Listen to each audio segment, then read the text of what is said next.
Yeah. Okay, share screen tayo. So, nasa lesson 10. 11 tayo. 10 and 11.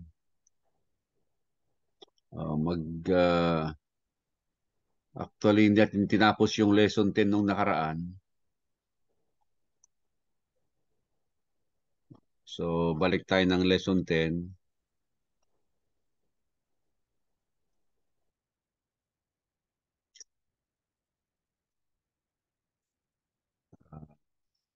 Medyo magtipid tayo ng oras. Yung ating vocabulary, magsimula tayo sa lesson 10.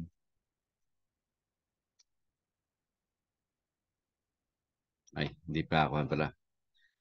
Hindi ko pa napapatakbo. Yun. Lesson 10 and 11. Ang lesson 11, maikli lang. So, pwede nating tapusin ito. Yung vocabulary natin. So, lesson 10 has something to do with present, middle, and passive indicative. No? So, iiwanan natin yung active. Present active, iiwanan na natin yon. Kasi nasa middle and passive na tayo. Yan, yan ang ibig sabihin yan. Pero present pa rin at saka indicative pa rin. Tapos itong mga different segments ng lesson 8, 10, may kinalaman sa preposition hupu, yan, with the genitive. Tapos mayroong tinatawag na dative of means. Tapos deponent verbs, yan, and compound verbs. Tapos deposition of o, meaning not, and various cases with verbs. Ayan ang lesson 10 natin. Ha? So, sa vocabulary, we have ala, it's a conjunction, meaning but. At it says stronger adversative than de. No? So, ang de ay but din, pero ang ala ay stronger, sabi. So, ala, ala, ande, but yan. No? Ako o, I hear, and may take the genitive but also takes the accusative. So, yung cases, hindi natin maiwasan yun. Genitive ay position, case of position. Accusative ay case of direct object. Yan. And then, hamartulos. Pansinin nyo, it's a rough briefing. Kaya with the letter H, hamartulos. Who, meaning a sinner. Di ba yung hamartia? Ibig sabihin ay sin. No? Hamartia. Itong sinner, hamartulos. Apokrinomai. That's the first deponent verb. Deponent. No? Ang deponent verb ay mga verbs ending in middle and passive. Yung mayroong umay. Their endings are in middle and passive, but the meaning is active. Yan ang ibig sabihin ng deponent. Kaya apokrinomai. Deponent, ibig sabihin yan. Ang kahulugan niya ay answer. So, active voice. Ayan, no? Yung form niya lang ang middle at saka passive. Mamaya, makikita niyo yung ending. No? Kung yung active ay present active indicative ay OSA, OMIN, ETOC, itong present, middle, and passive indicative ay umay, iitay. Yan. Umita, isti, untay. Kaya apokrinomai. Kasi umay yun. Umay yung first person singular. Kaya apokrinomai. Bagamat middle and passive ending, but active in meaning. Tandaan natin yun. No? Yun ang ibig sabihin ng deponent. Deponent verbs. Ito nandito sa taas. Deponent verb. Yeah.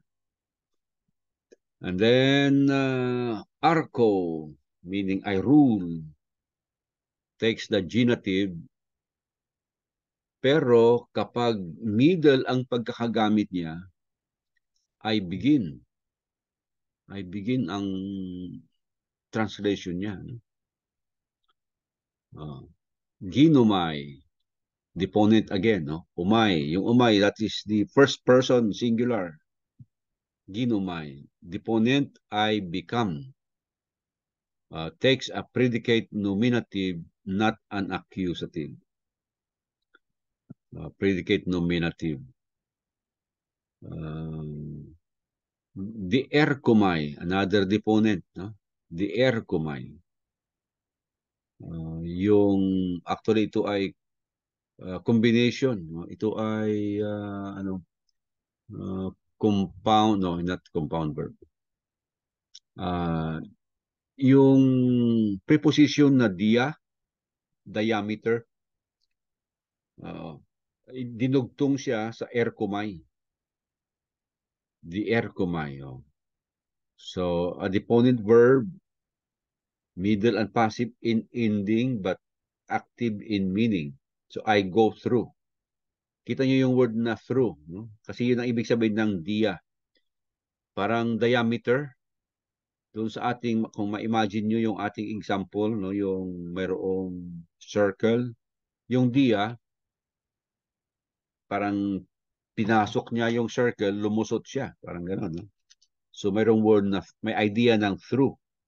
I go through. Kasi ang diameter, pag ang tinutukoy natin ay poste, halimbawa, o kahoy, yung diameter niya from one end to the other sa katawan ng kahoy. Yan ang diameter niya. Anumang object, no?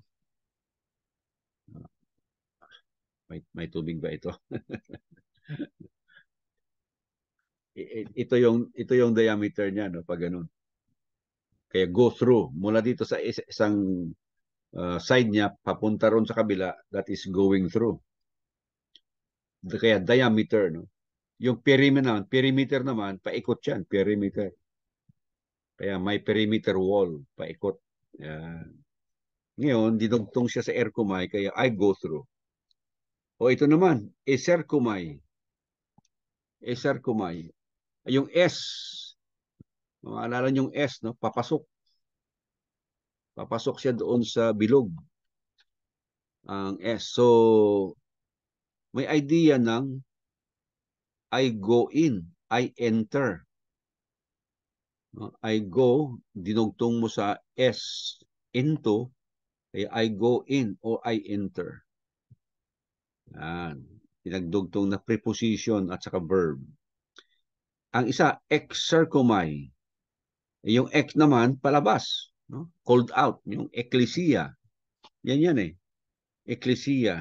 Pinagdugtong. Di ba yung word ecclesia ay pinagdugtong din na preposition at saka verb. Kalio. The word kalio. I call.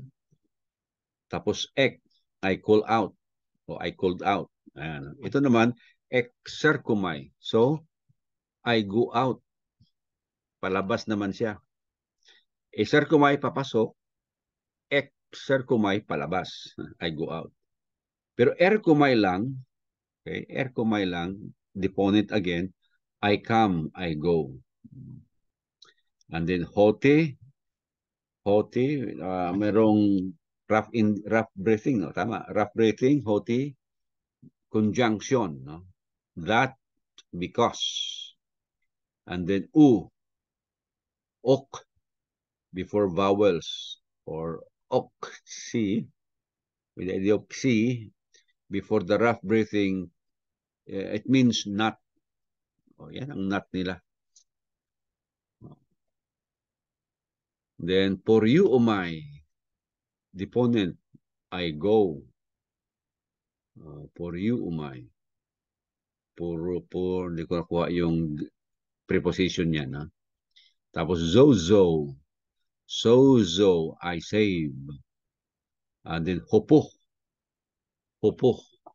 Dito sa ating topic sa taas, hupo with the genitive. It's a preposition with genitive meaning by, expressing an agent. So, sinong gumawa? No? Yung yung gumawa, the agent, ang tinutukoy ng hupo. If it is used with the genitive. But if used with accusative, no, yung dinugtong mo sa hupo ay with accusative, meaning under. Hupo, mayroong, kung inisip na word na, mayroong word na hupo, suffering under, ibig sabihin hupo, nawala sa isip ko yun. No? Paglalarawan actually ng isang animal na kinargahan mo ng mabibigat, tapos siya, mananatili siya doon. No? Ginamit yung word na hupo, may dugtong siya eh. So, he's suffering under. So, yung idea ng under. Alright. So, review. There are 3 voices in Greek. Nung umpisa pa, sinabi na natin yon. Active, middle, and passive. The active and the passive voices are used as in English. The middle voice represents the subject as acting in some way that concerns itself or as acting upon something that belongs to itself. Yung middle, no? You are doing it for yourself. And then rarely the middle has the force which a verb followed by a reflexive pronoun in the objective case has in English. Thus, luo means I was, and luomai means I was myself. Yan ang ibig sabihin ng middle. Ginagawa mo para sa iyong sarili. Yan ang present, middle, indicative. Yung passive naman, yung may gumawa para sa iyo. Okay, let's just read this. But usually the force of the middle is much more subtle, is much more subtle. Sometimes, therefore, it is impossible to make any difference in an English translation between active and middle. In the case of some verbs, on the other hand, the difference in meaning is so great that in an English translation, it is necessary to use one verb for the active and an entirely different verb for the middle. Because an example, arco means I rule and arcumai, I begin. Although halos magkahawig, arco, active, ang arcumai, umay iitay, umita istiuntay, kaya middle yan. O magkaiba, malayo ang meaning niya. Arco, ang active niya, I rule. Pero pag nasa middle na, iba na ang kahulugan. Arcumai. I begin na. The middle of luo does not occur in the New Testament. Oh, wala daw para sa New Testament yung middle. Pero pinag-aaralan lang. It is very important to learn it since it will enable the student to recognize the middle of other verbs. So, sa pag-aaral lang ito, talakayin lang yung middle voice. Sa New Testament daw, walang middle voice. And then the translations given in the paradigms for the middle of luo serve to indicate in a rough sort of way the fundamental meaning of the middle voice rather than the actual meaning of the middle voice of this particular verb. Dito sa next, yan ang kahulugan, no? Yan ang sinasabi niya, may kahulugan yung middle voice. Pero sa exercise lang ito, sabi niya. In the present tense, the middle and passive voices are exactly alike in form. Parehas, no? Ang middle and passive. Though in certain other tenses, sa ibang tense, so hindi siya present, no? May pagkakaiba. Pero sa present, middle and passive, indicative, magkatulad ng ending. And then in the exercises in this lesson, the forms which might be either middle or passive should be regarded as passive. Doon sa exercises, para hindi na magkalituhan, sinabi na ng author, i-translate lang siya as passive. So here is the conjugation of the present middle indicative of luo. Tapos yung ending natin, pansinin nyo, yun ang bagong orasyon ng Greek students. Luumay, I lose or I am losing for myself. Iisa ang kahulugan dito, no? I lose or I am losing.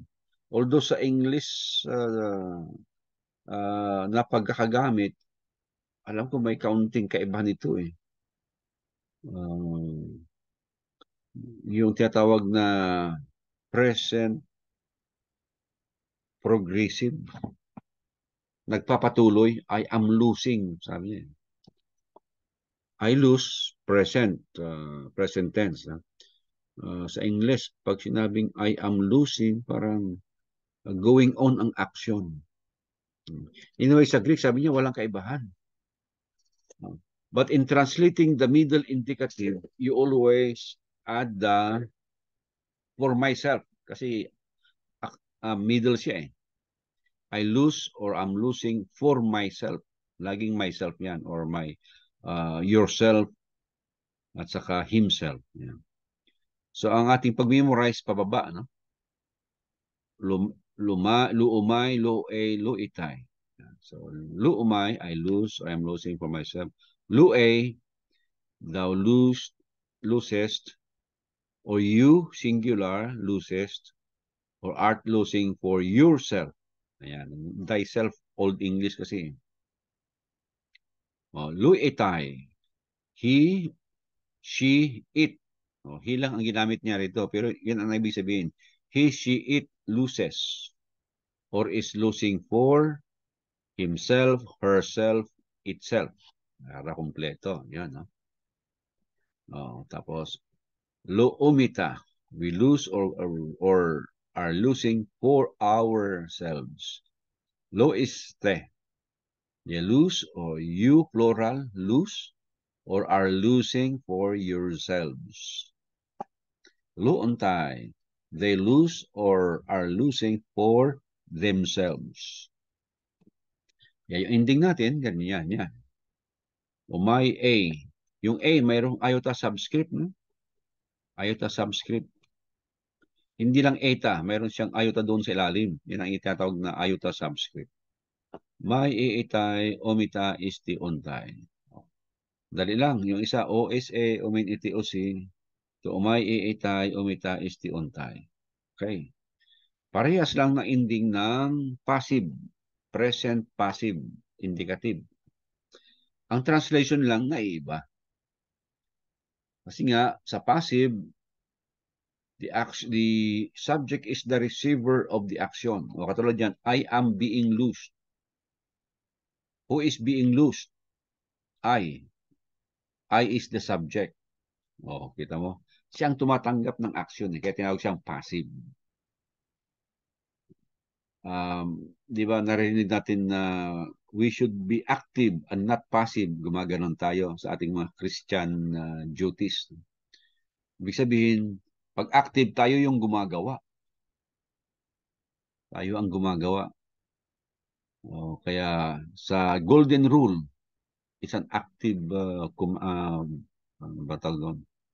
action. No? Kasi ang sabi, ano ang gusto mong gawin ng iba sa iyo, yun ang una mong gawin sa kanila. Kaya active eh. Ikaw ang gagawa muna para ganun din ang gawin nila sa iyo. Yun ang golden rule. Matthew 7:12. Pero yung passive, iba. Hindi passive yun, negative actually. Huwag mong gawin sa iba ang ayaw mong gawin nila sa iyo. Sa ganoon na pangyayari, sa ganoon walang mangyayari. Kasi wala kang action eh. Basta huwag ka lang gagawa ng masama sa iba. para hindi ka gawan din ng masama. But Christianity is active religion. We do what is good. Di ba? Yung Santiago 4:17, ganun din. To him who knows what is good and does not do it. Kaya kailangan gagawa tayo. Tayo ang gagawa. Oh, hindi lamang yung hindi ka gumagawa ng masama, kundi gumagawa ka ng mabuti. So, yan. So, luumay, I am being loosed. Dito, tayo ang tumatanggap ng aksyon. Sa first person, actually. No? Second person, you, ikaw ang tumatanggap ng aksyon. You are being loosed. Tapos, third person, he, she, it is being loosed. And then, omita, we are being loosed. Luiste, you plural are being loosed. Luontay, they are being loosed. So, yun lang, no? Daling memorize. Parehas lang eh. Passive. May iitay, umita, isti, ontay. Sa exercises, puro passive daw yun.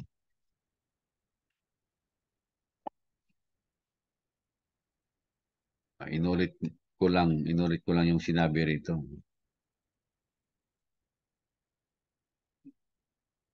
So, zuzumai means I am being loosed.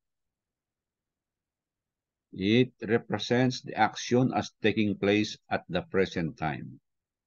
It could also be translated, I am saved in such sentence as each day, every day. I am saved from some new trouble here.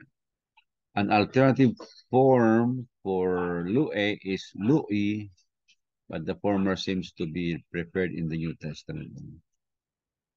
Yung Lue na nasa ating example, umaiitay, umita isti untay. Pwede raw sana yung isang Lue. Then,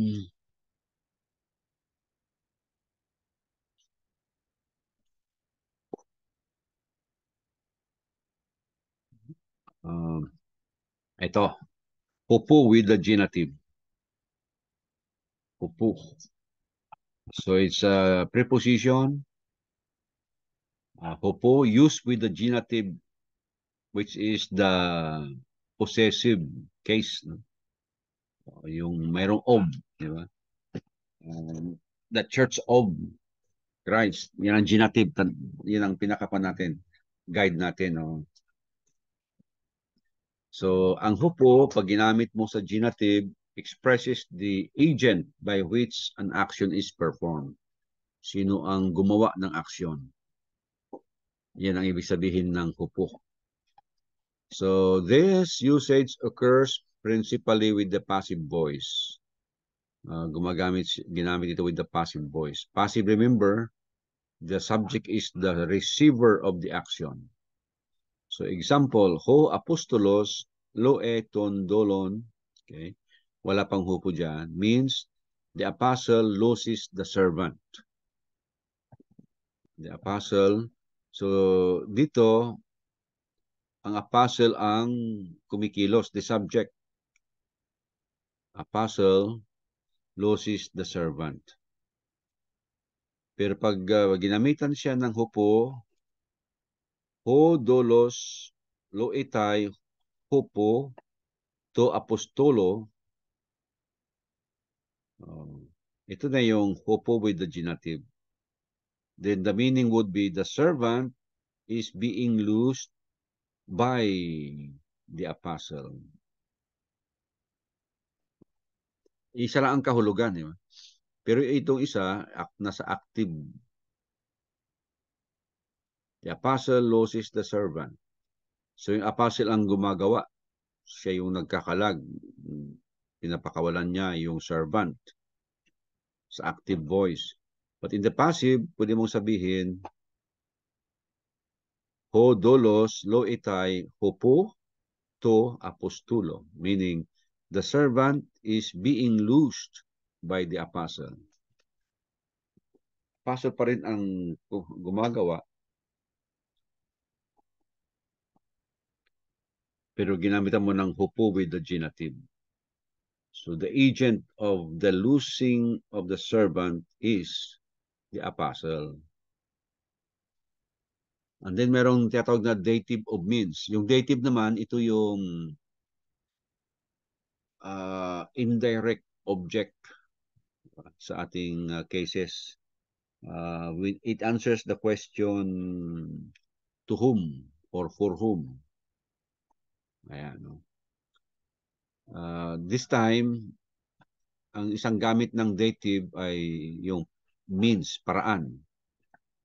So the simple dative without any preposition sometimes expresses means or instrument.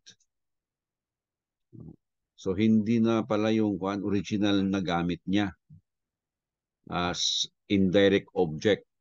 Instead, it expresses a means or instrument. Example, igiruntay to logo to korio.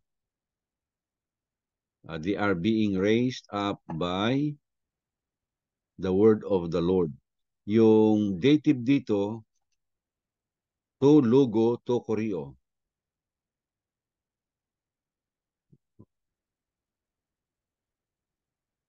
To logo. Igiruntay to logo.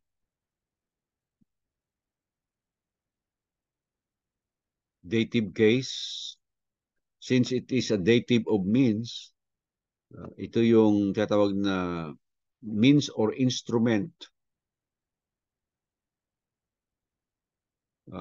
Kung ating itatagalog, no, sila ay binuhay sa pamamagitan ng salita ng Panginoon. So, ang instrument, ang ginamit nila para sila ay buhayin, ay to logo, to korio. Kaya tinawag siyang dative of means.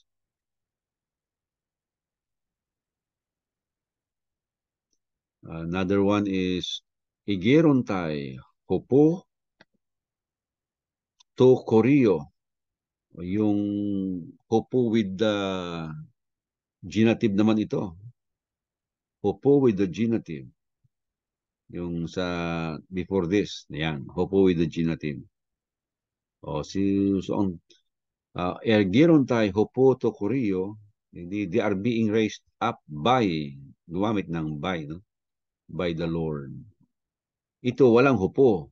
Igiruntay to logo. But it is in the dative case, so yan ang tinatawag ng dative of means.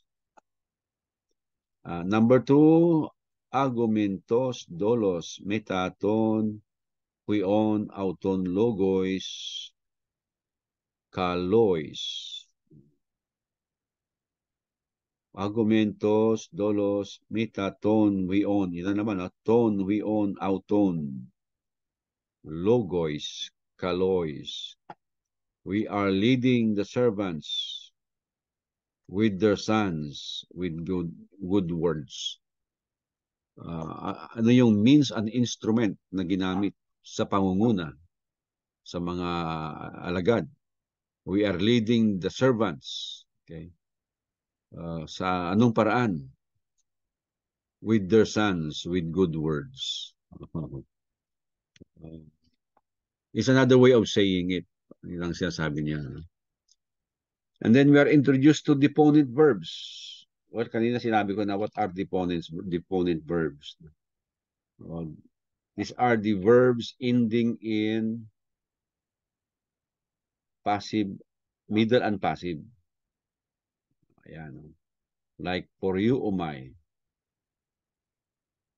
But these are active in meaning. So for you o my is passive in form like lu o my, but it is active in meaning like luo. So, I go or I am going. Hindi I go for myself. Wala. No? Kasi deponent siya. Compound verbs. Ang compound verbs, pinagdugtong. Prepositions are frequently prefixed to verbs. Bakit tinawag na compound verbs? No? Preposition, idinugtong sa verb. Before the verb. Prefix. So, yung mga examples kanina, ek means out of. For you, umay means I go. So, pag pinagdugtong mo yung ek, tapos for you, umay, dalawang words, verb and preposition. Kung for you, umay, ay I go lang, nilagay, dinugtungan mo ng ek, magiging I go out.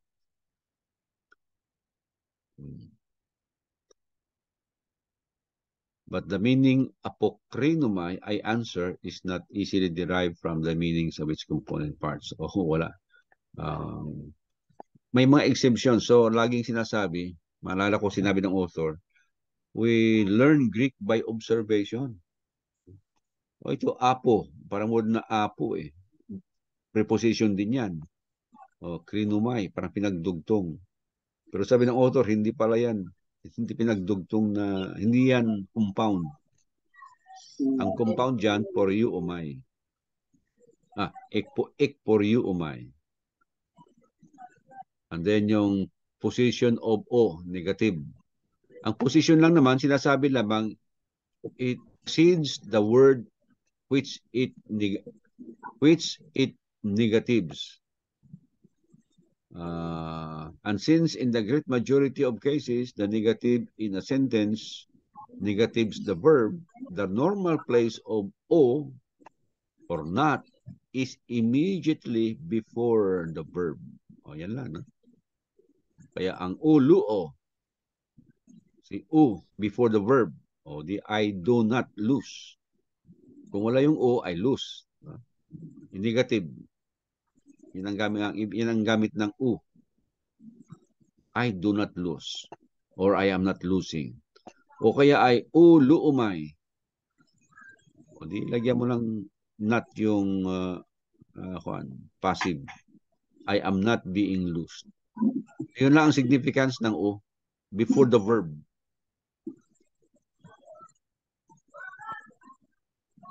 At yung various cases, many verbs take the genitive case and many the dative case to complete their meaning, where the corresponding verbs in English take a direct object. So, may mga verbs ginagamit sa genitive case, dative case, many verbs,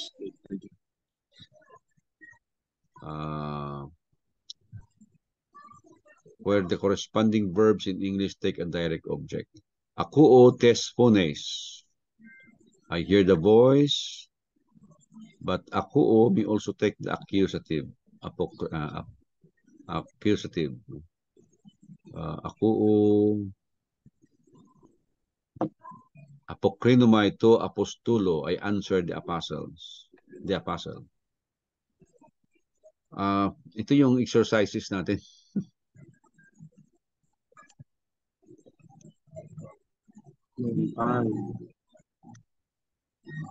Diyan magsimula yung pag-memorize natin ng ending. No? Umay iitay, umita, este, ontay. Luo, I lose. Ontay yan, umay iitay, umita, este, ontay. They are being loosed. Diba? Ontay. And then, ang ating unang ginagawa, yung subject, verb, tapos yung corresponding subject niya. Ano ba yung nasa third person? Para gawin natin siyang subject ng verb.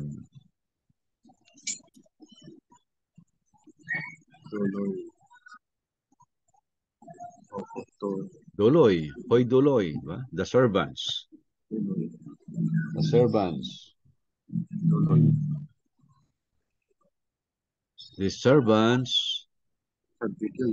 Autoy. Autoy is this. This servants, yung loontay, since it is passive, sabi doon kanina, sa exercises, walang middle. Gawin nating passive lahat. Ayan, So these servants, loontay, are being loosed, pinakalagan sila, pinapakabalan sila. Hupo, alam niyo hupo? Use of hupo. The agent hupo to Corion by the Lord. By the Lord. So these servants are being loosed by the Lord. Ganoon lang yan ang number 1 natin. This servant. Plural. Hoy, duloy.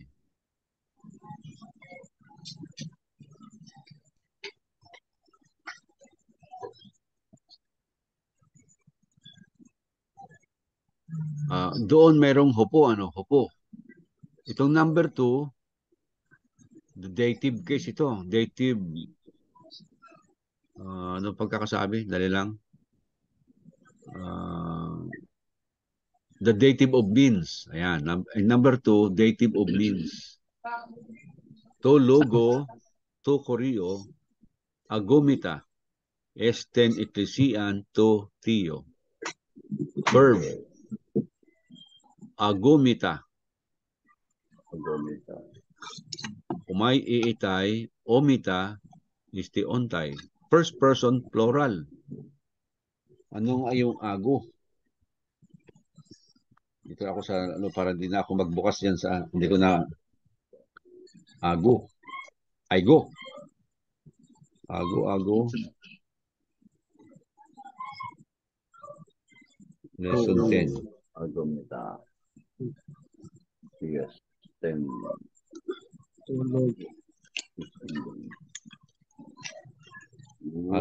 Ako, ago.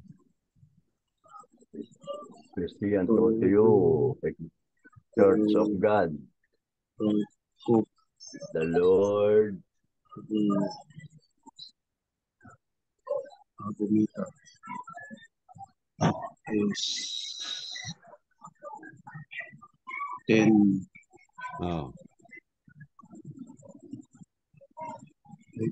The Logos, the word of the Lord. Ago, eyelid. Lesson 7.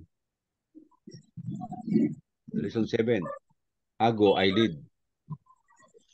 So, agomita, we are being led. We are being led. Hindi. Umay, iitay, umita, number 2. Number 1 na mata ko. Nasa number 1. Number 2 pala. Agomita pala. Umay, iitay, omita. We are being led. Dahil walang hupo, ito yung dative of means. We are being led to logo, to korio. By the word of the Lord. Of the Lord. Into. Yan into. Into the church to theo. Of God. Of God. Ganun lang yun. Basta verb, hanapin natin ang verb. Yung verb natin, we are being led. Pag we, wala ka nang mahahanap na noun. Kasi we, tayo, o kaya I, hindi ka maghahanap ng noun. Pero kapag third person, singular, plural, hahanapin mo yung equivalent niya, yung noun. So anong translation? Number 2, Brad? Number 2? The word of the Lord led us into the church of God. Pwede, pero Ito ay dative of means ang tinatawag, Brad. Dative of means. So, magsimula tayo doon sa verb. We are being led. We are being led. Pinapangunahan ano ba yung pinapangunahan? Baka Hindi. lead us. The word of the Lord lead us into the church of God.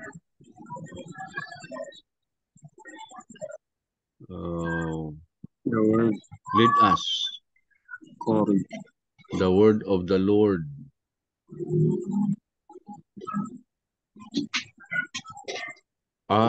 Hindi, Brad. Kasi ang agumita sa yung subject eh. Yung agumita subject. Agumita. Kasi umay iita, umita isti untay. Baka we lead by the word of the Lord into the church of God. Yan. Or hindi, active yung kan mo, sabat. Active yung sayo. Active. Gawin mo passive.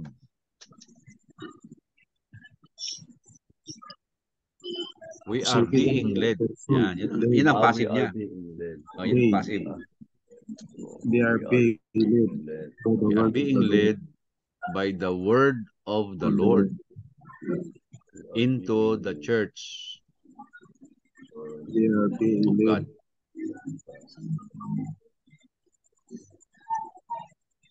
Or into God's church. Smooth English. Into God's church.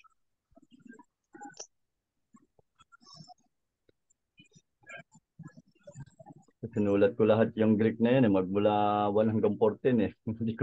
Bala kong sagutan eh. Bala kong sagutan napos ako ng oras eh. Ang tagal din kasi magsulat ng Greek eh. Kaya nilagyan ko ng patlang para susulat ko na lang yung English na translation. Okay. Ayun, sige, okay na. Number 2. Number 3. Try nyo number 3. Ok. Ano, ok ha? Alam nyo, ok. No, not. Ok. Ako ite, tespones, to propeta, Allah, exerciste, ecto oiko, auto. Ako ite. Umay ite, ayan. Umay ite, third person singular. O-S-E. Ako ite. O-S-E. Omen ite. Second person pala. Second person. Sige, mami, may subject na yung klase. Ako O-S-E. Omen ite. Second person plural.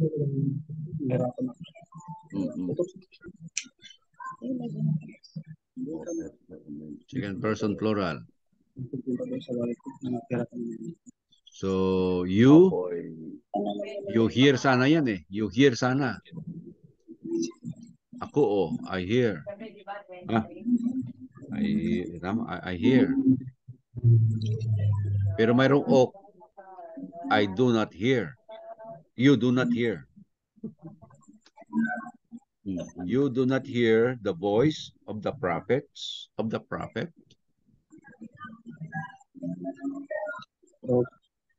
Tama?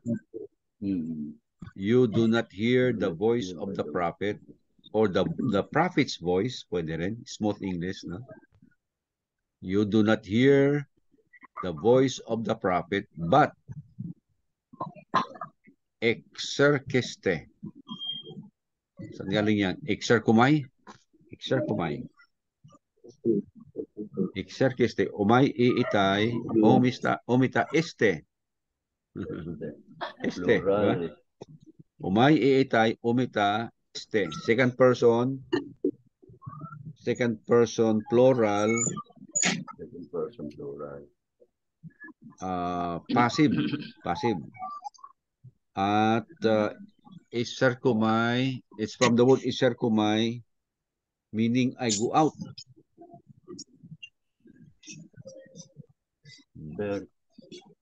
But you go out. You go out. You are, yeah.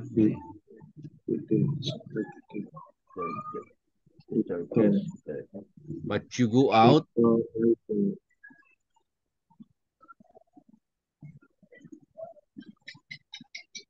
When you exerkeste, deponent verb, di ba? Deponent. Ang ending niya, passive, pero ang meaning niya, active. Oh.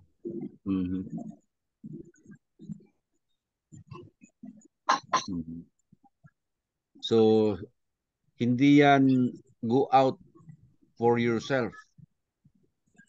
Active ang meaning niya, go out lang. But you go out to oikon him of his house. Of the house of him. Literal, no? Oh. You do not hear the voice of the prophet, but you go out to his house.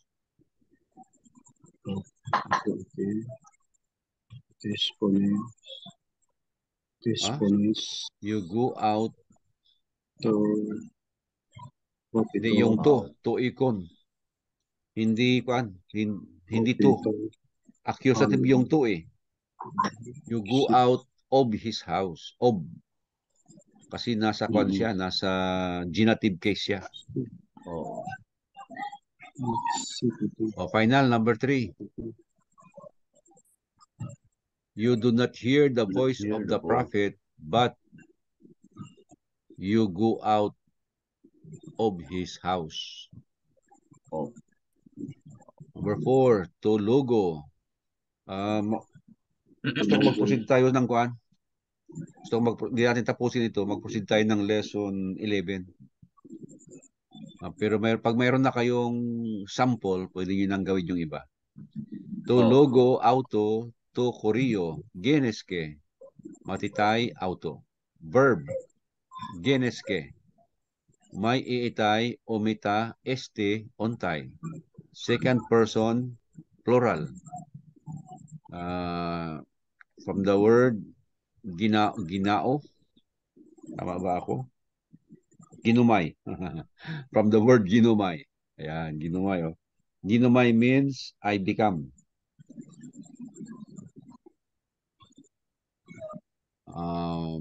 So dahil second person plural, wala siyang equivalent na noun.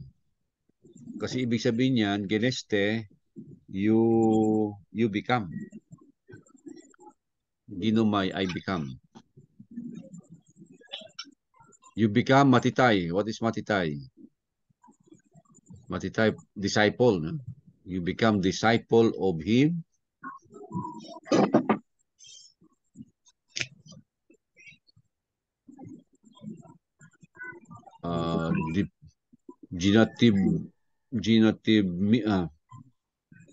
Genitive of means na naman ito. Paano ka naging disciple? Yun ang kunyan eh. You become a disciple, his disciple, by the word of the Lord himself. Malakas yung tatas ng Plural para yan. Bakit mo? You become disciples of him, or you become his disciples, plural, by the word of himself, by the word of the Lord himself. By the word of the Lord himself. You become his disciples. Pwede rin ganon, no? Or baliktarin natin. By the word of the Lord, you become a disciple of him. Plural bad. You become plural disciples, ba? Plural. I become disciples of him. Yan. Pwede rin baliktarin. You become disciples of him by the word of the Lord Himself. Pwede rin yun. Logo at Number 5, ikinoy. Naalala yung ikinoy? Antay. That, ikino, that, ikinoy, those.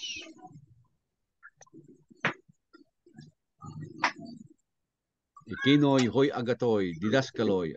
Didaskaloy is the verb. Didasko. Hindi. Ikserkontay. Didaskaloy. Noun, yan, noun. O, ikserkontay, yan ang verb. Ikserkontay. Umay, iitay, umita, iste, ontay. Third person, plural. So, look for the noun para maging subject mo ng iserkontay. Iserkontay means is from the verb iserkumay. I go in, I enter. Deponent siya.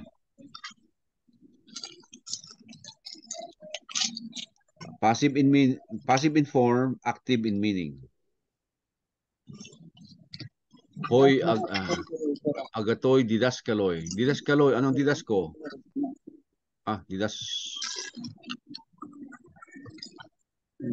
Didaskalos teacher, di ba? Teachers, plural eh.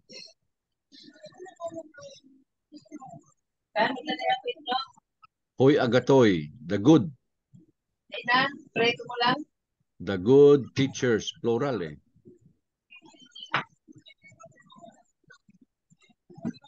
Ok iserkuntay. Ok not. Iserkuntay, becoming. I become. I go. So, dahil third person's plural siya, ang subject niya ay didaskaloy. Didaskaloy.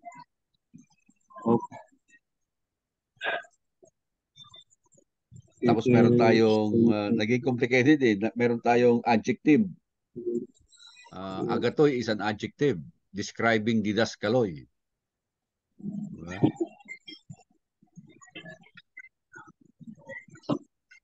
Those, ikinoy, those good teachers, plural, enter. I go. Do not go. Ok, iserkumay eh. Do not go.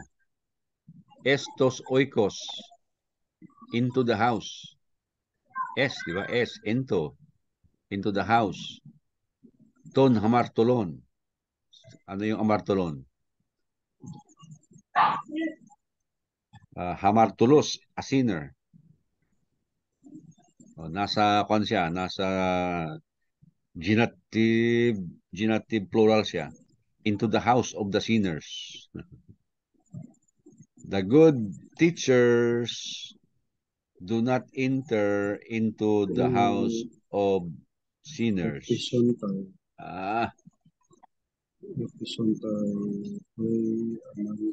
The good teacher. Sige.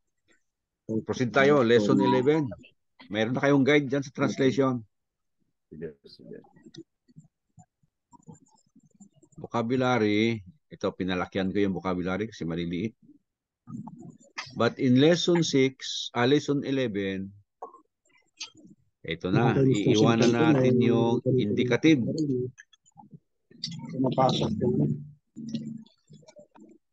Iiwanan natin ang indicative sa lesson 11. Magkano na yung ganito, Meg? Hindi indicative. Sorry. Present. Iiwanan natin yung present. Di ba dati, ang pinag-aralan natin, present, active, indicative. Tapos present, middle, passive, indicative. Ngayon, ang title niya, imperfect, active, indicative na. So, we are making a progress. Huh?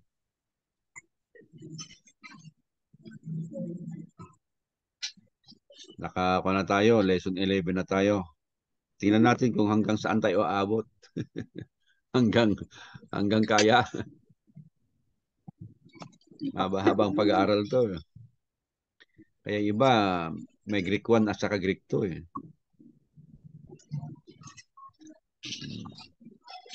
Baka may consider natin Greek 2 ang atin. Okay, so vocabulary for lesson 11. Maliliit dyan. Advance tayo.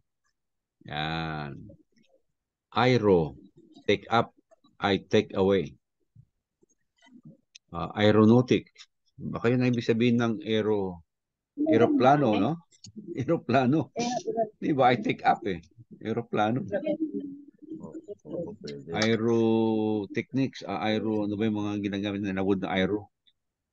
Yan pala, take up, take away. Parang lilipad yan. Ana baino. I go up. Ana means up. Ana baino. Okay. Apotnisko. Ang haba na word pero I die. Apotnisko. Apokteno. Apokteno, I kill. I kill.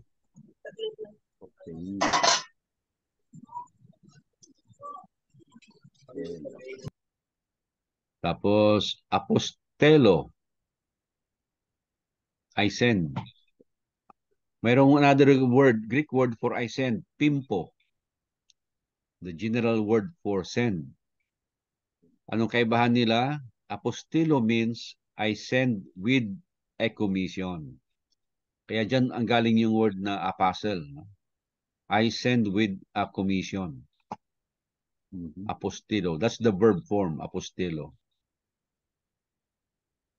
Pag apostolos, one who is sent na yon, ipinadala.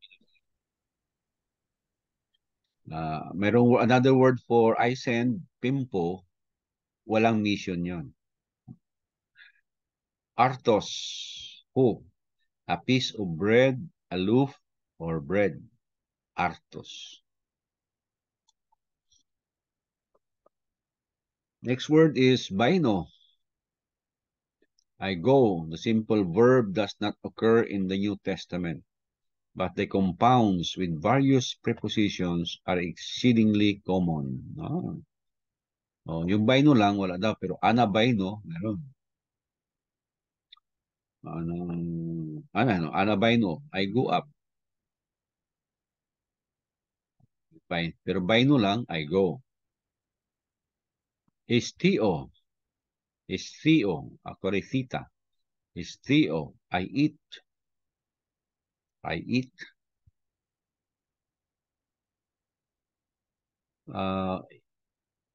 Ito yata ang kaibahan nung common meal na sinasabi, no? Common meal at saka yung breaking of bread. Breaking of bread, kapag ordinary meal, ito yon, STO ang ginagamit. Kakaiba siya doon sa breaking of bread as an act of worship. Kata. Kata, preposition with the genitive meaning against. Katabaino. Meron doon, katabaino. We use with accusative, nagbago ng kahulugan, according to. Take note dito sa mga prepositions na iba-iba ang gamit, iba-iba ang dugtong na accusative. So, kata with genitive meaning against, kata with accusative meaning according to. Kata of which the original meaning was down. Sa ating diagram, yung kata, down pala yan, no? Has many meanings in the New Testament. Ito na, katabaino, I go down. Yung catacomb. Ito yung mga cemetery underground. Catacomb. katabay no, I go down. Men, de. Kapag ibig sabihin mayroong missing words doon, no? Missing words. Ang ibig pa lang sabihin niyan, on the one hand, on the other. Yan. On the one hand, on the other, used in contrast. The men often being best left untranslated and the de being then best translated by but. On the one hand, on the other,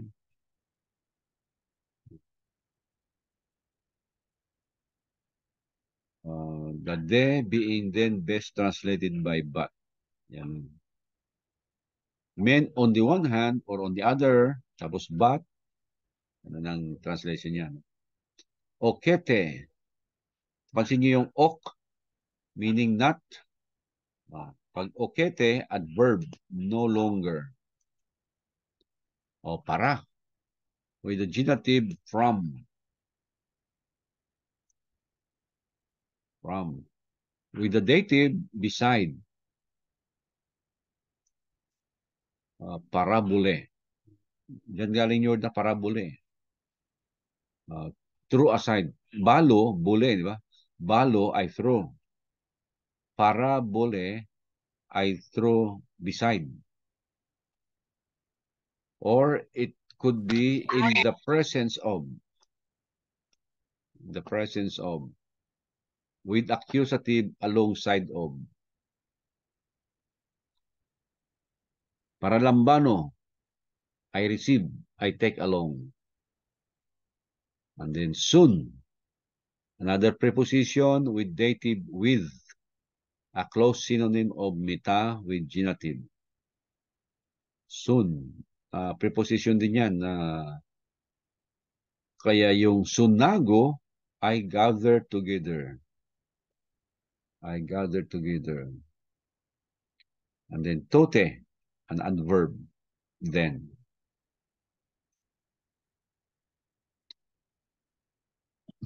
Okay, ito na, no?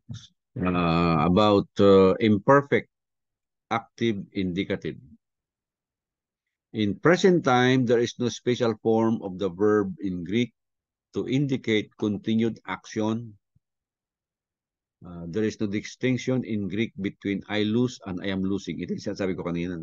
Sa Greek, wala daw yan, walang kaibahan. I lose, I am losing, parehas lang. No? Sa English, mayroon. Yung progressive, present progressive tense na sinasabi sa English. At one point, the action started and it continues. Yan ang progressive. Sa Greek, wala daw. But in past time, the distinction is made even more sharply than in English. So, mayroon ng kaibahan. The tense which in the indicative is used as the simple past tense is called the aorist.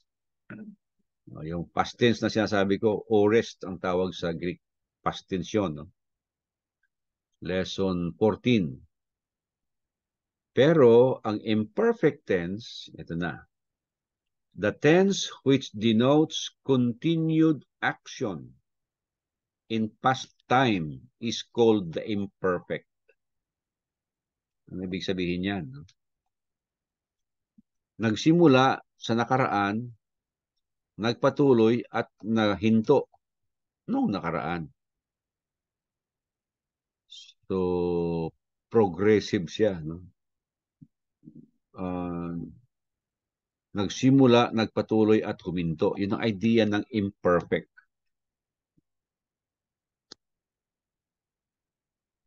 So, sa aorist, the aorist active indicative of luo means I lose.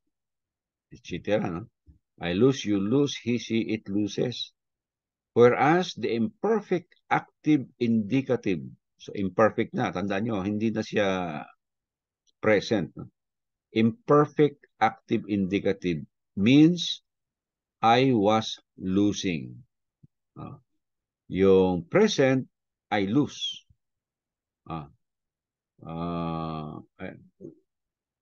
With the D, no? Yung aorist active pala. Aorist active niya, yung ordinary past tense, I lose, ganun lang. Pero yung imperfect active indicative, I was losing. So, nagsimula, nagpatuloy, at saka nahinto. Yun ang kaibahan niya. Alright. So, ito yung dagdag na naman sa orasyon ninyo.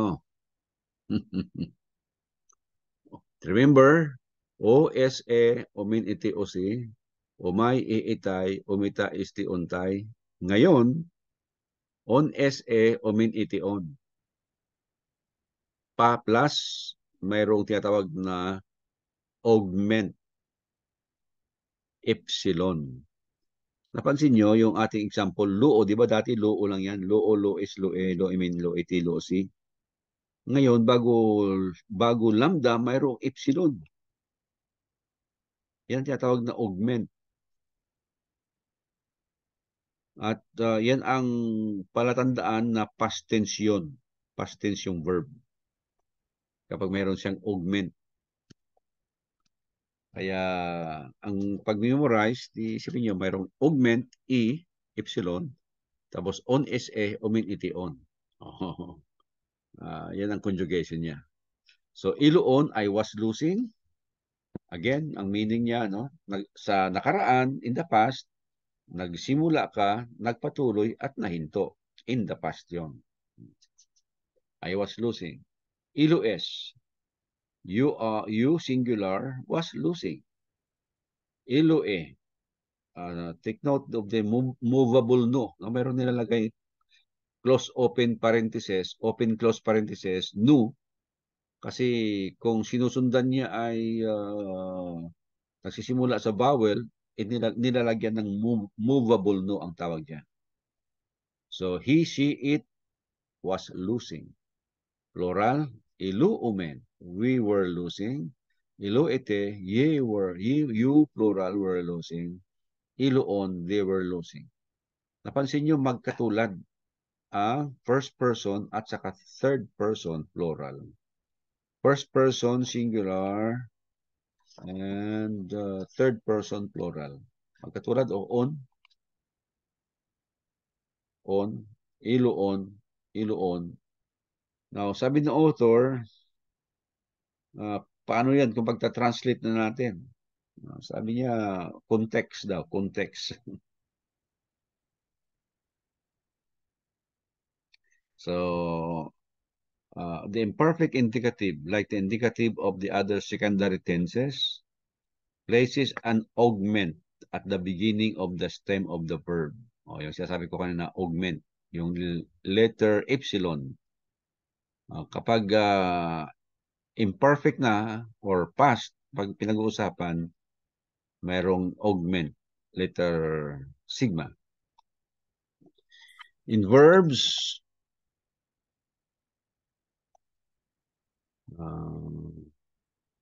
nakaharang kasi itong kuan. In verbs that begin with a consonant, the augment consists in an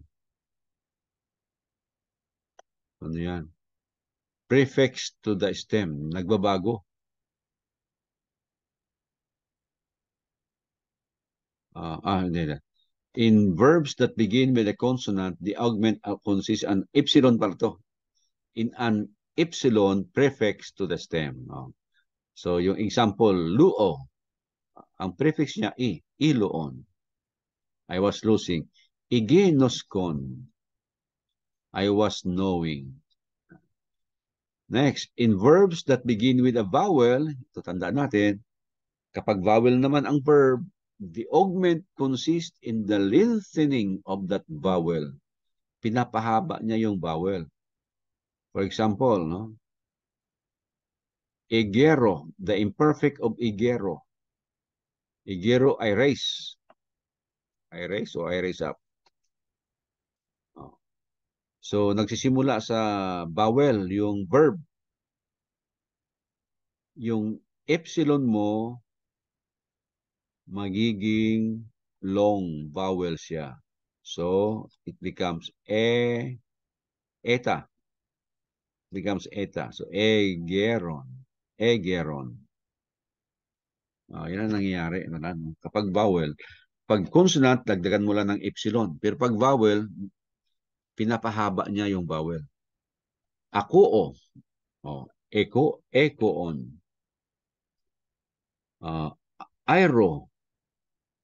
Airo. Eron. Ayan, no? Tandaan natin yun.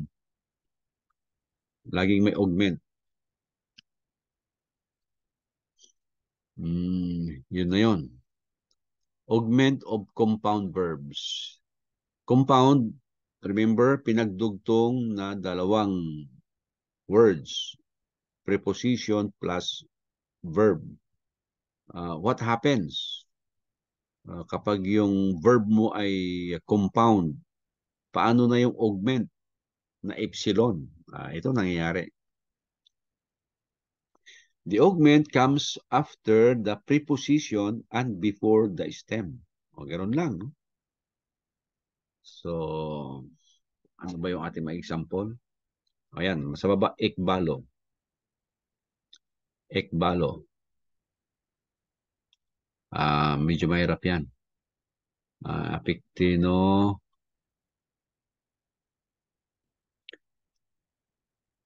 Ang ginagawa,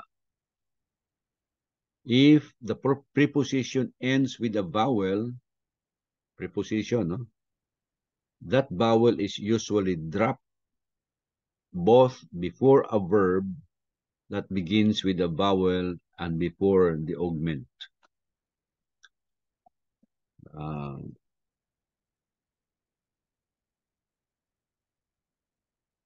Imperfect of ekbalo.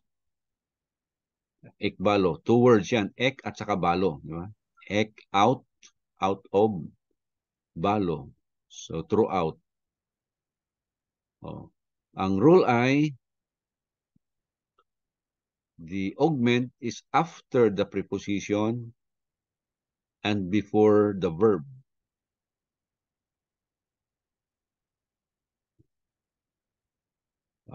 So, ekbalo becomes eksibalon. Mayroong rule diyan bakit naging ksi. Yung ka, k, yung kapa, naging ksi. Eksibalon. Apoktino, naging apektinon. Apago, naging apegon. Basta yung augment, after siya ng preposition and before siya ng verb. It should be observed that the accent does not go back of the augment. Thus, apigon is correct, not apigon. And then we are introduced to the imperfect indicative of imi. If you remember, no? Imi, I am. I am, you are, he, she, it is. Yun ang present. Ito ngayon, imperfect.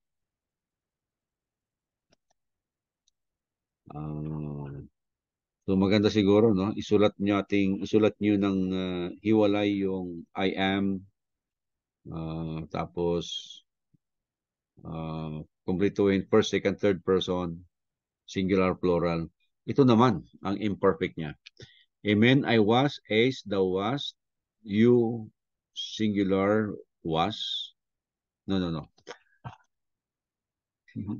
Ito kasi Old English eh. Pag gumagamit ng you, were lagi yan. You are. You are. Sa present. Kung past tense, you were. Either yung you ay singular or plural. Pero sa Old English, kaya siguro gumamit siya ng Old English. Thou wast. Kasi yung wast singular. Thou wast. Kapag gumamit ka ng you, singular, tapos lagyan mo ng was, mali na. At kung bakit mali, yan ang pagkakagamit. Hindi ganyan ang gamit ng, hindi ganyan ang pagsasalita ng English. Pag you, lagi yan, where, kahit singular o plural. Parang you are. Oh. Bakit yung singular na you, are pa rin ang kadugtong kahit isa lang. Yan talaga ang English eh. Oh, you are. Hindi man pwedeng you is. You is beautiful. Hindi pwede. You are beautiful. Kung bakit, ganyan ang English. By observation pa rin. So, amen, I was, as thou was, and he was, he, she, it was, plural.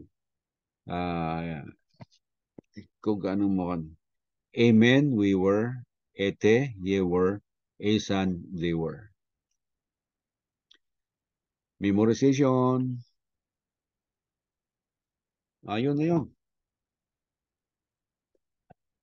Exercises na. At 9 o'clock lang naman. Accent of esteem. Exercises.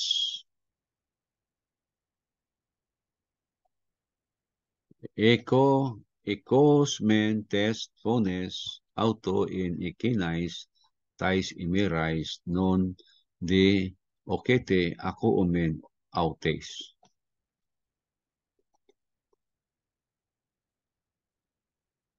Ba. Verb. Saan ang verb natin?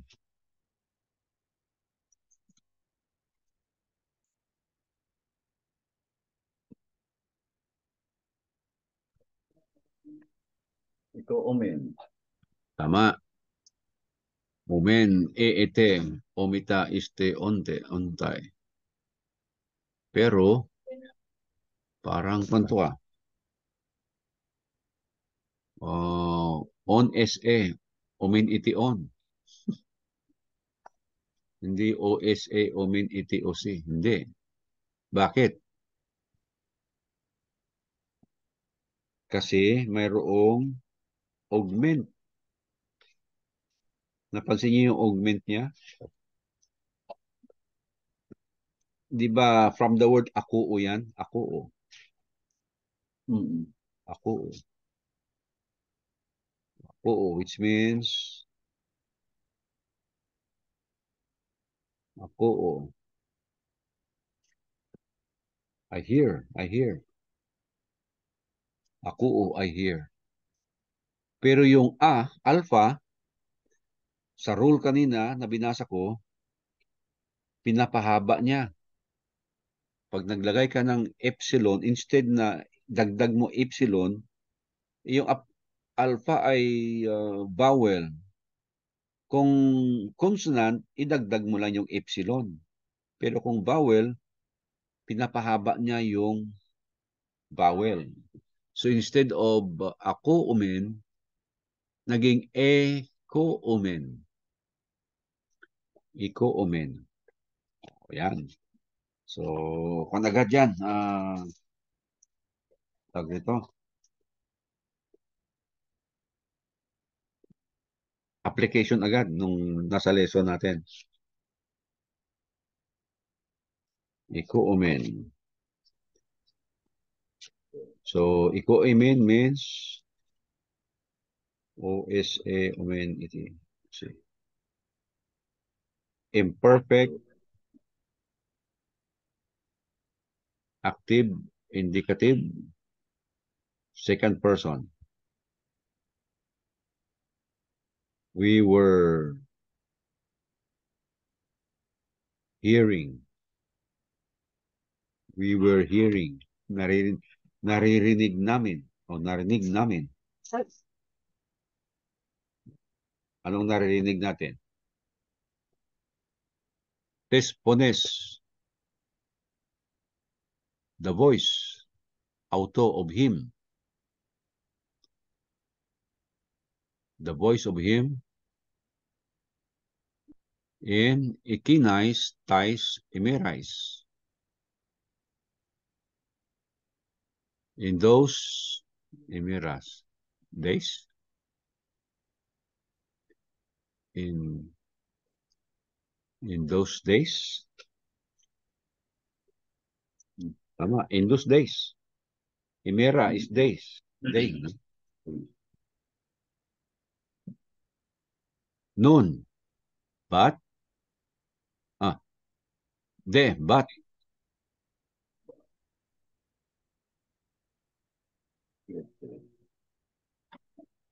Oh, ako umin ulit oh. Ako umin. Ako oh, ayan na. Ako umin na siya. Hindi na siya A. Ikaw umin. Paano natin translate yan? Iba yung omen, Brad, first person, plural. Hindi ba? Tama, plural. Pero hindi siya first person. First person din, plural lang. Oo nga, first person plural. Yun nga.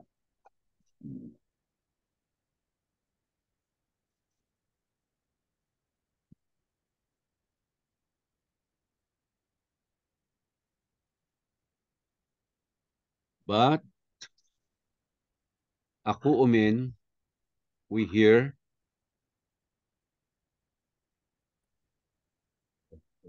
ok. Kita niyo ok. Ok. Okete. Yan, okete. Adverb no longer. But no longer.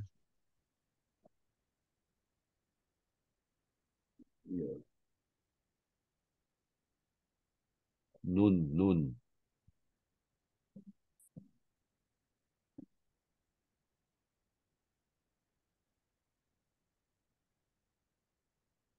But we no longer hear him. But we no longer hear him. Oh, no. Saan yung nun?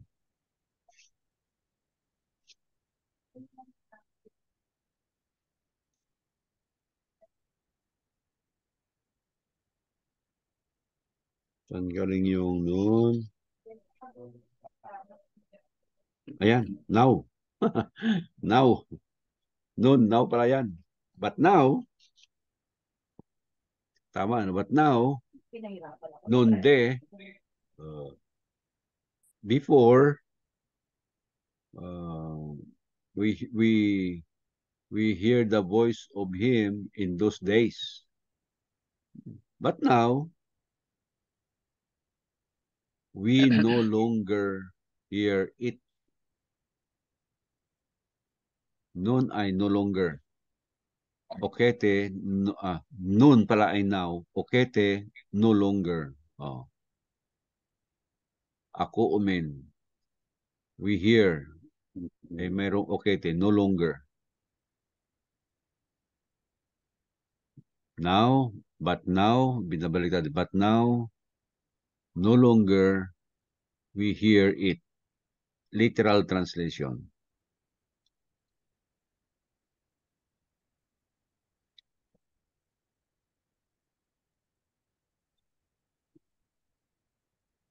Nagiging complicated na. Basta magsimula lang tayo doon sa unang naumpisan natin. Huwag kalimutan yung naumpisahan. Present active indicative, OSA, ETOC. Usually, tapos kapag exercise na ganito sa isang chapter, imperfect ang kanyang ini-emphasize eh. So, tandaan din natin yung verb endings. On SA, iti on. Tapos may augment. Yun ang mga guide natin sa translation. Number 2. Hode matites to koriol elege parabolentois adelpois auto. Saan ang verb? Saan ang verb?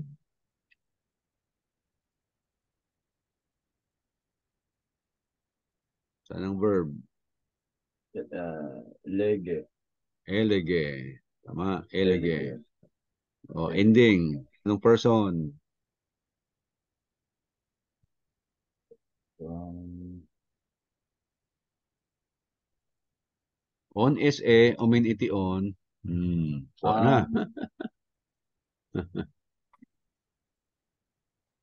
Kuha na yun. second person plural. On SE, omin iti on. On S. Second person. Oh, Third second. person. Third Okay. person, singular. On SE. Tapos merong augment, epsilon. From the word Lego, meaning I say. Okay, idea tayo. Pagka may isa dulo, edi I do not say. O past tense. Sa kaliwa ba na dulo? Kanan. Oo, sa una. Sa kaliwa. Augment ang tawag natin doon. Yan ang palatandaan na past tense yan. Imperfect tense. or aorist. Pero ang pinag-aaralan natin, imperfect. So dito muna tayo sa imperfect. Epsilon, dinagdag sa Lego. Diba? Lego, I say. Sa present yun, ito ay imperfect. So, on SE, omin iti on. On SE, third person plural yon. Elege. So, he, she, it was saying. He was saying. So, mayroon pa tayong third person dyan, plural, singular. Para gawin nating noun, subject.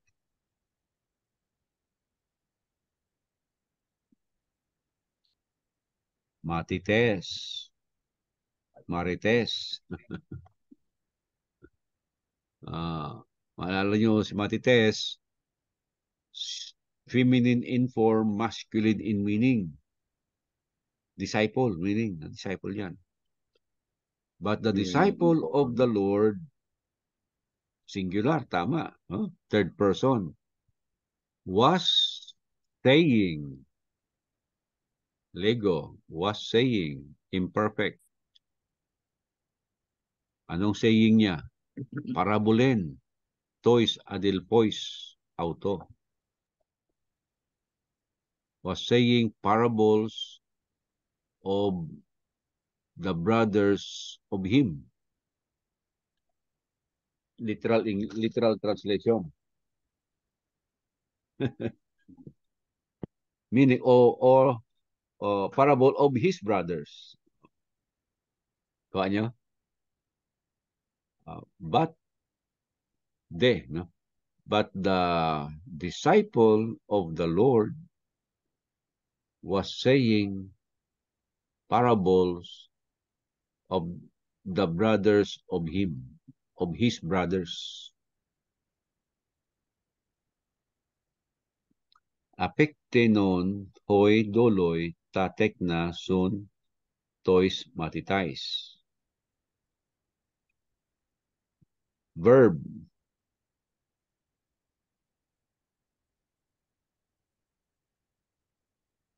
On SE, omin iti on.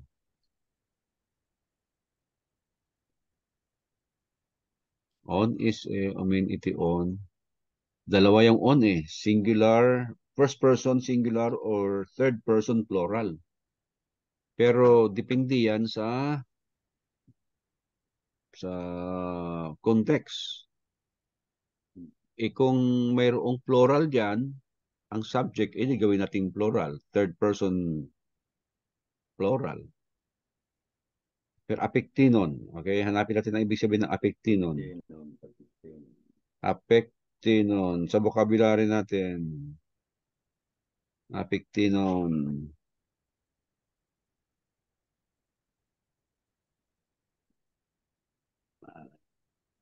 Ayan, apoktino.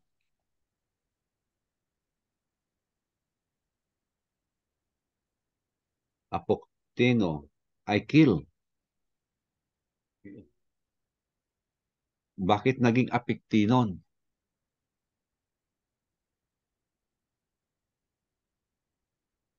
Bakit naging apoktinon? Kasi yung augment niya, di ba may role kanina, after ng preposition, before ng verb.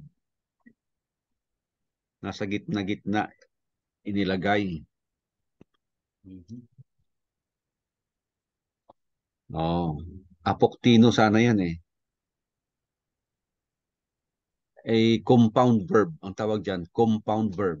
Kaya nasa gitna yung augment. Tapos yung ending niya, apoktino, on is omin iti on. Pero, sabi nga, nasa context. Dito mayroong noun, hoy, doloy, plural, the servants. O di third person niyang apoktinon, apiktinon pala. Kasi mayroon siyang subject eh. Kung wala siyang subject, bakit first person? Pero mayroon siyang subject, hoy, doloy, the servants. The servants were killing. Tatekna, son tois matitais. Tatekna, teknon meaning children. Teknon is singular, tekna plural. So, the children soon with tois matitais.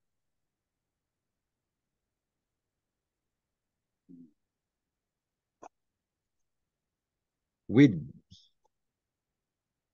matitais, disciples. With the disciples.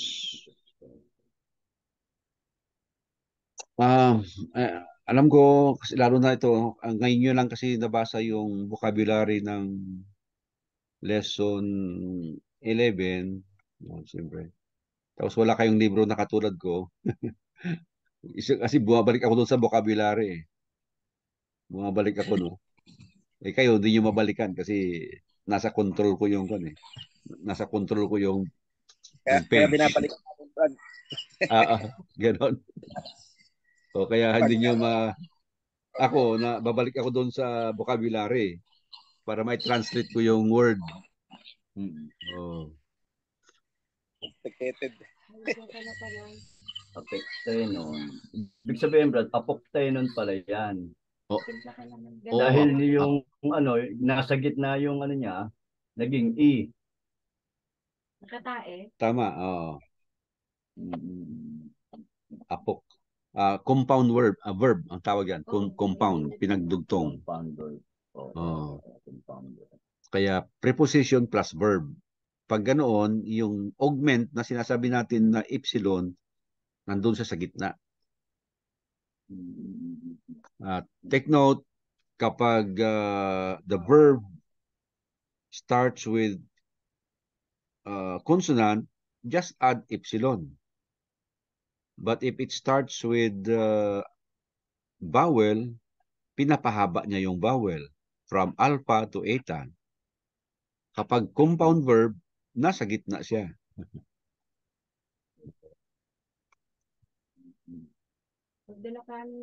Alright. Hanggang number 5 tayo. 9:30. Number 4.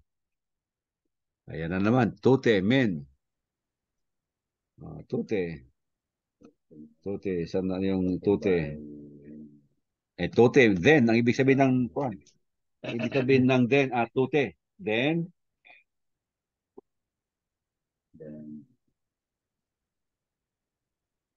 ang compound verb niya, yung katibainon. katibainon. Yes, Brad. Oo, ang original niyan, katabaino. Katabaino. Katabaino. Katabaino. Tama. Katabaino is I go down. Compound verb, di ba? Compound, pinagdugtong. Oo, compound verb. So, yung sinasabi ko, yung augment na epsilon nasa gitna. Ayan. Nasa gitna siya. Oo, nasa gitna. Pero ngayon, napansin niyo ang ending niya ay on. Mm-mm. Oh, tapos yung endings natin, on, se, omin, iti, on. Dalawang on, di ba? Alin kaya? First person, third person. Kapag walang noun na magko-correspond, parang mayroon na. Apektinon, hoi doloy, tatek na. Son, toys, ay, ano ba ako? Number 4. Number 4, Dinugtong ko brad. sa number 3. Tote, men, katibay nun, eston oikon, non de okete katabay no. Tote, yung tote ay den. Den. Men, on the one hand, ang men. Or on the other hand. Then, on the other hand, parang gano'n, no? Katibay no, ang katabay no ay I go down. I go down. The other,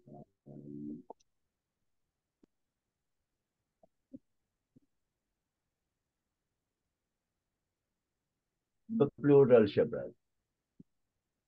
Ang alin, Brad? Yung katibayan.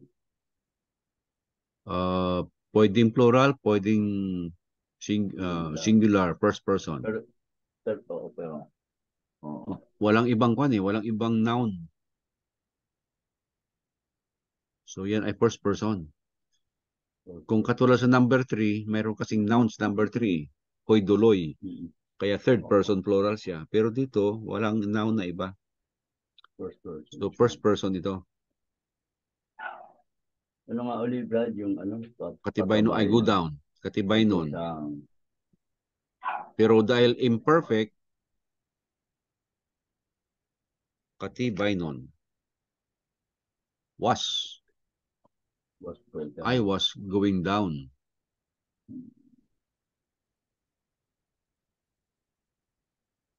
I go down eh.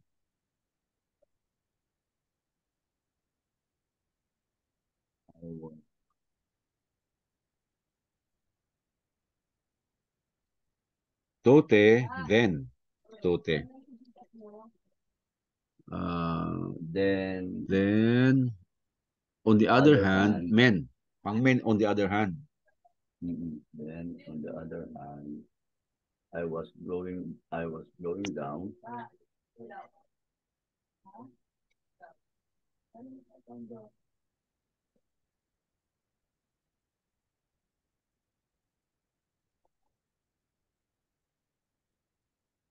Eston oikon. Oikos. House. Es into the house. Non, di ba now yung non? Now, but now. Okete, no longer. Katabay no. Go down. I go down. But no longer. I go down. Literal yon. But no longer I go down. Or but now I go down no longer. Mas smooth English. Okay, so ganoon yun. On the other hand, I was going down into the house, but now I go down no longer. Or I no longer go down. Nakukuha ko sa Tagalog eh. Sa English, nakuha ko yung ibig sabihin niya sa Tagalog. O kasi may guide tayo eh, yung anong tense, past tense, imperfect. No.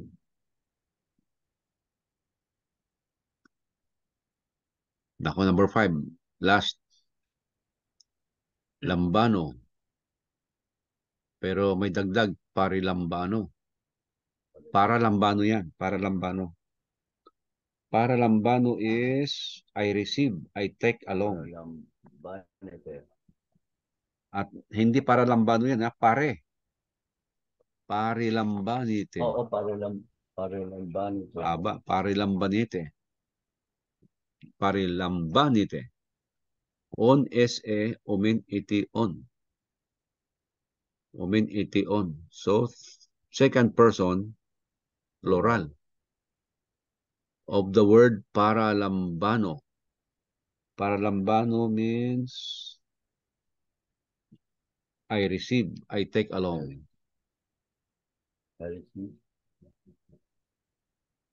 You, plural, no?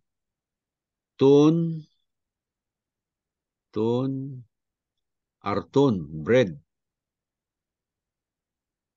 Para dolon. For the servants. And estiete. Ano yan?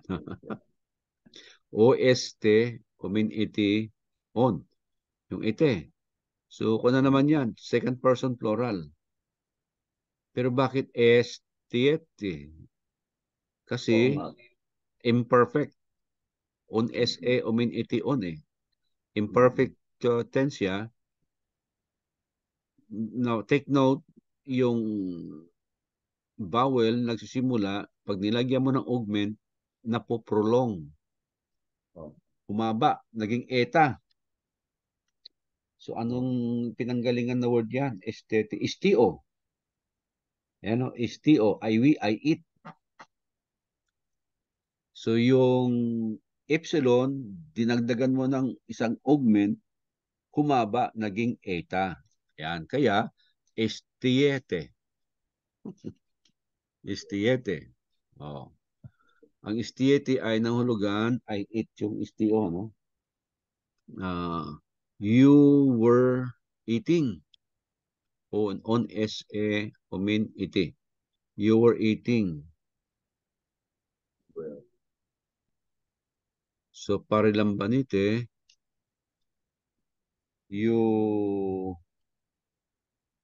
ano yung paralambano? You were receiving the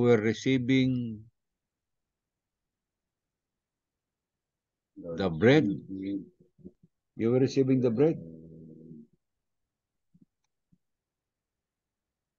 You were receiving the bread. Arton. Para. From Tondolon.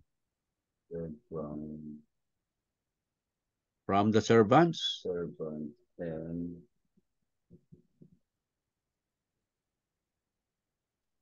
And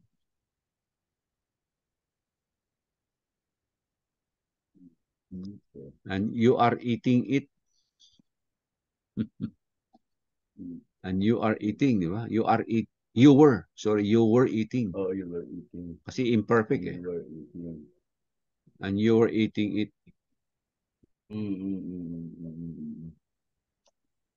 Okay? Yung number 5 lang tayo. May tinanggap na tinapay at kakinain. Oo, yun ang ibig sabihin. Ng alagad. You, ikaw. Oo nga. Kasi parilambanite. Itong parilambanite, yung para, tinanggal yung alpha. Nilagay ngayon yung epsilon. Yan ang rule sa tawag doon yung Augment. hindi, yung tawag doon sa dalawang word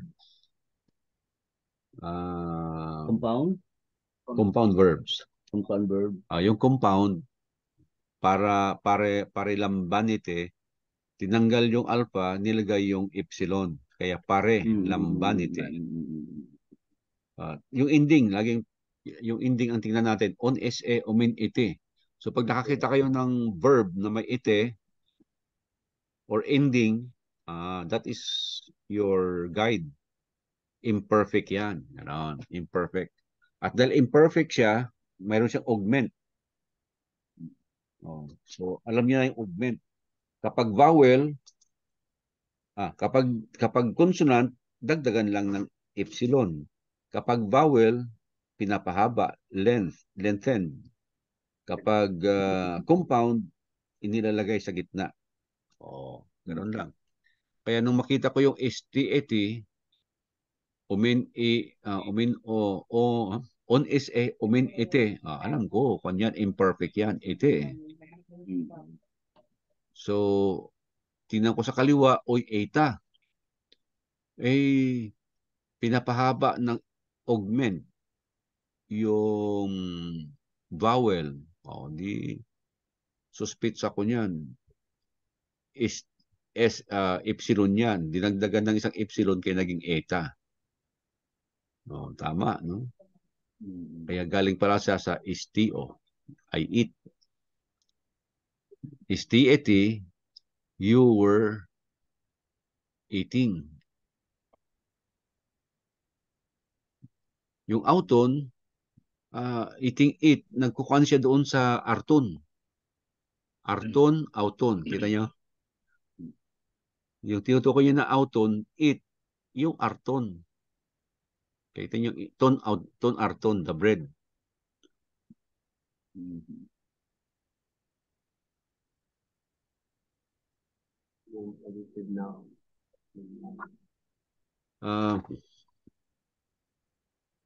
Parang nakalimutan kong i-kuhan. Brad Emil, nakalimutan ko i-upload yung last lesson. Hindi ko alam. Kung nagawa ko ba? Parang ngayon ko lang naisip. Parang sabi ko, parang hindi ko na-upload. Check ko. Yung nakaraan? Nakaraan. Hindi ako sure na eh. Meron Okay. akong pinanood yung absent ako. Ayun ba yun? Baka yun na. O baka na-upload ko rin. Hindi na ako sure. Ngayong gabi ko lang naisip. Pero yung last natin, wala yata. Hindi yata na-upload. Yun na nga. Oo. Kaya kanina nag-isip ako eh. Sabi ko, na-upload ko ba yun? Hindi yata. Kasi naging Okay, may mga questions pa, mga kasama dyan. Gising pa ba? Naguluhan ng isip. Tinulog nyo na lang. Tinulog na lang. Nagulo na Tumama po sa dulo yung it. Nakikinig, Brad.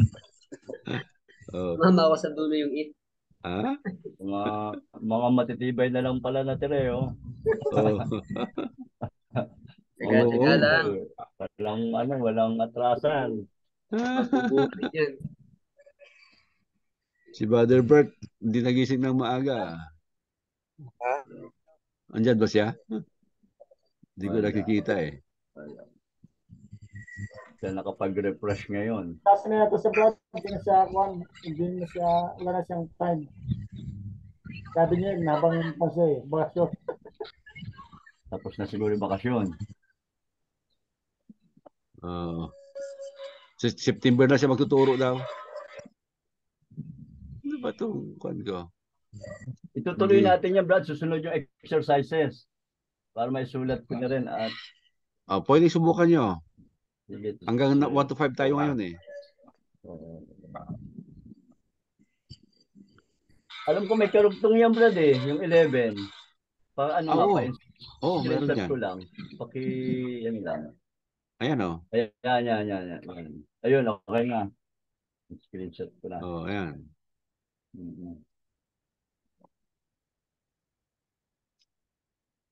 Okay.